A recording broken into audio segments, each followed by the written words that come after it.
Andrew Gavigan with Aktiv. The Aktiv AQUA line of products uses water to create a great dynamic stability challenge for your workout.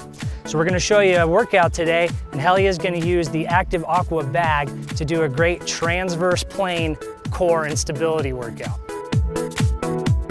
The first exercise we're going to do in this workout is a reverse lunge with twist.